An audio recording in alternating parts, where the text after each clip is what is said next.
There's a Thanksgiving episode where Mitchell and Cam split up their errands for the day. They just go their separate ways for a few hours. That's it. But by the end of the day, every friend they have thinks the marriage is over. Nobody checks on Mitchell, everyone texts Cam. A few hours apart shouldn't do that to a friend group. Unless this couple trained them to expect it. Nobody assumes that about Phil and Claire. Nobody assumes it about Jay and Gloria. Only Mitchell and Cam get that reaction, instantly, with zero proof. So here's the real question. Why does peace look more dangerous than a fight in this one marriage? If you like digging into small details like this, subscribe now, because that's exactly what this channel does. Go back to the start, and you get the opposite picture entirely. Cam is a trained clown. Mitchell is embarrassed to even say that out loud. A stranger starts a fight with Mitchell at a gas station, and Cam steps in without hesitating, still in full clown makeup. That's protection, not performance. Now hold that next to something Cam does years later, once they're married. He fakes a breakup with Mitchell, not out of anger, just to see if their friends would show up for him. Wait, the man who once defended Mitchell from a stranger is now quietly running an experiment on his own marriage. That's not a slow fade. That's the same instinct, aimed somewhere much darker. Here's a detail that explains far more than it should. As kids, Claire and Mitchell were figure skating partners. Right before a big competition, Claire quit. Everyone assumed she got scared. She quit to protect Mitchell from being humiliated in front of their father. Mitchell let her take the blame, and never once corrected the story. So this isn't new. Letting someone else absorb the conflict so he never has to face it himself goes back to childhood. Cam didn't marry a man who avoids fights. He married a man who's been avoiding real ones his whole life and just makes them look smaller. Go back even further to the pilot. A stranger on a plane comments on the baby cam is holding.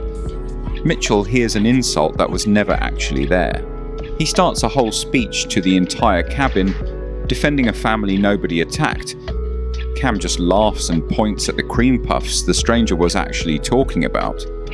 That's the whole marriage in one scene. If you know what to look for, Mitchell braces for an attack before it exists.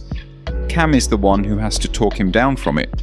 Years later, that exact roles quietly flip, and Cam becomes the one starting fights nobody asked for. And Mitchell isn't the only one running a version of this. He hides small things from Cam constantly, nothing huge, just enough to keep what he calls peace. Cam calls it something else. The reason he never fully believes what Mitchell tells him, neither man is lying about anything that would end a marriage.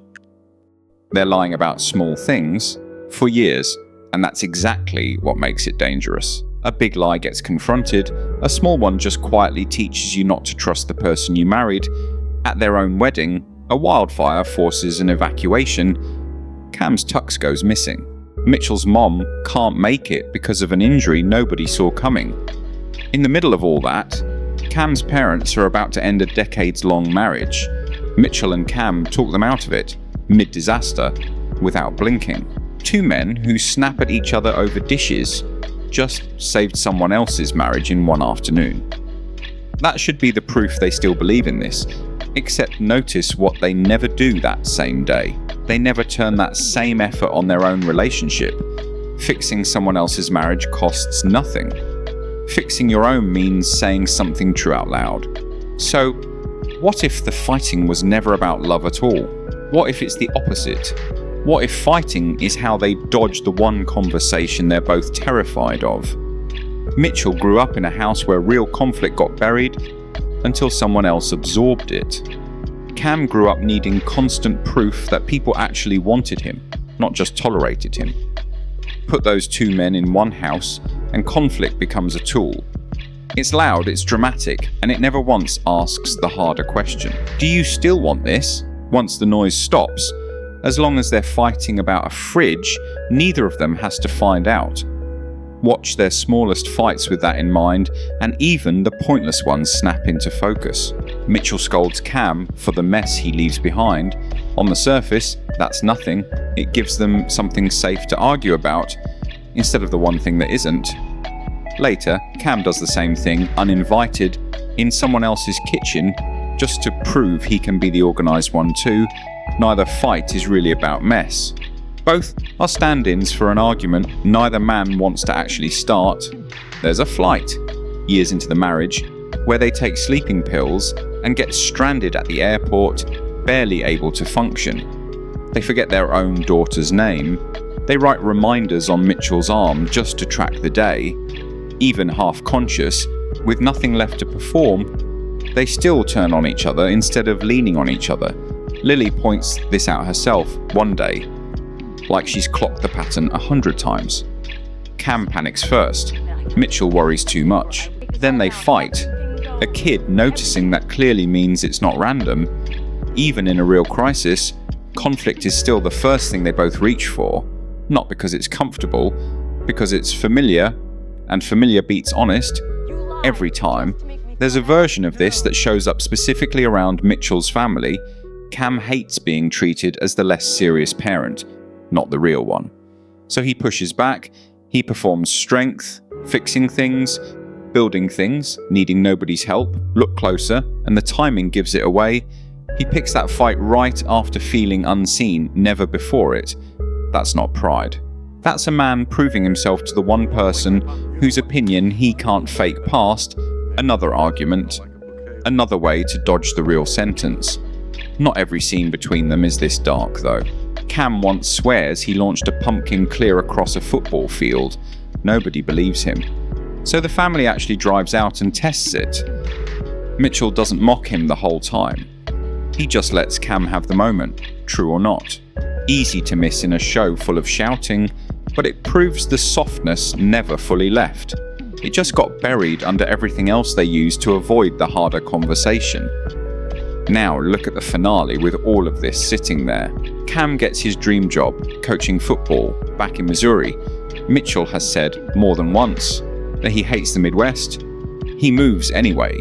At first, that looks like love winning. Except look at what moving actually gives him. A new state, a new job search, a brand new set of distractions. Another performance, another way to avoid sitting still long enough to ask the real question. Maybe he didn't move because the marriage healed. Maybe he moved because motion is easier than stillness. And this couple has never once chosen stillness. So back to that Thanksgiving. Back to the day nothing actually happened, and everyone still assumed the worst. Maybe their friends weren't wrong. Maybe they noticed the one true thing, without ever being able to name it. This marriage runs on conflict the way a car runs on gas. Take the fighting away for one day, replace it with quiet, ordinary distance. And something about it looks broken, not because they stopped loving each other, because peace is a language this marriage never learned. Every other couple on this show can have a quiet day, and it just means a quiet day. For Mitchell and Cam, quiet is the warning sign. Think about what that actually reverses. The scary version of this couple was never the one screaming over a fridge.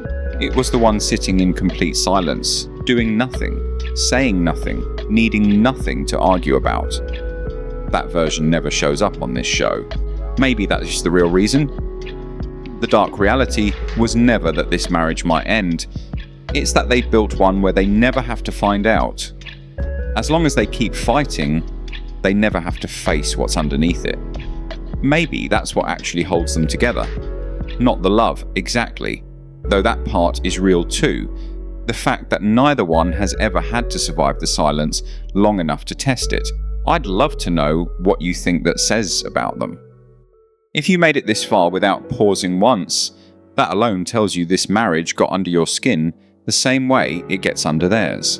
And if you like pulling apart the quiet, messy corners of this family, subscribe because there's more waiting here.